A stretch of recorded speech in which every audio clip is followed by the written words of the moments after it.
இரவு வணக்கம். சாமி, பள்ளிக்கூடத்தில் படிக்கிற பசங்க படிக்கிறதுக்கு போகிறீங்களா, ஜாதி பார்க்க போகிறீங்களாண்ட பொறிக்கு பசங்களா? ஏண்டா உங்களை என்ன உங்கள் உங்கள் ஒப்பனுக்கு பெற்றாலும் எவ்வளோக்கு பெற்றிருப்பா? உங்களால் பெற்றவங்களுக்கு சேர்ந்து திட்டு வாங்கி வைக்கிறீங்களே, அருவுகட்ட மூதி முட்டாளுங்களா? அந்த பையன் உங்களை என்ன பொண்ணு கொடுன்னா கேட்டான்.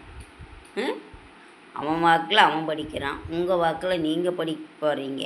ஏன் மேல் ஜாதிக்காக இருந்தால் பெரிய பள்ளிக்கூடத்தில் படிக்கணும், கீழ் ஜாதிக்காரங்க சின்ன பள்ளிக்கூடத்தில் படிக்கணும்னு ஏதாச்சும் எழுதி வச்சுருக்குதா? ஏண்டா மேல் ஜாதிக்காரன் கொள்ளையடிச்சு தாண்டா நீங்களாம் படிக்க வைப்பாங்க உங்கள் அப்பனும் கோயாலும்.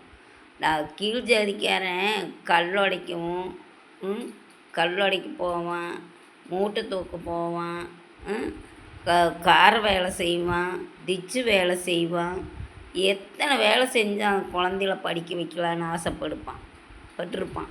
நீ அந்த 8 8 படிக்கிற குழந்தைய தூக்கி நீங்கள் உள்ளே போட்டிருக்கிறீங்கன்னா நீங்கள் எவ்வளோ ஒரு குண்டி உன்னோட ஜாதிகளும் உன்னோட ஜாதி வெறி ஊட்டாட வச்சுக்கடா, உங்கள் ஒப்பங்காயால கோயாலாட வச்சுக்கடா. ஏன்டா உங்கள் ஒப்பனுக்கே தான் கோயா உன்னை பெத்தாளா? சொல்லு. உன்னை கோயா தான் உங்கள் ஒப்பங்காட்ட படுத்து தான் பெற்றிருப்பாளா? அதெல்லாம் அறிவு வேண்டாமாண்டா, அறிவு கட்ட முட்டாள். இதெல்லாம் தப்பாக பேசக்கூடாது. ஒரு கீழ் ஜாதிக்காரன்னா அவங்களுக்கு அவ்வளோ ஒரு மட்டமாக இருக்குதாண்டா. கீழ் ஜாதிக்காரனோட ஒரு வைராக்கியம் மேல் ஜாதிக்காரனுக்கு இருக்குதுன்னு ஒருத்தனுக்கு கை நீட்டுங்கடா பார்ப்போம். ஒரு கீழ் ஜாதிக்காரனுக்கு ஒரு மனசளவுக்கு இருக்கிற மாதிரி மேல் ஜாதிக்கு இருக்குதான்னு சொல்லி நீங்கள் ஒருத்தன் கை காட்டுங்கடா பார்த்துருவோம்.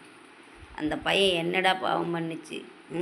திருப்பூர் மக்களே, போலீஸ்காரங்களே, இந்த பசங்களை பள்ளிக்கூடத்தில் படிக்கிறதுக்கு இல்லாமல் பண்ணுங்க.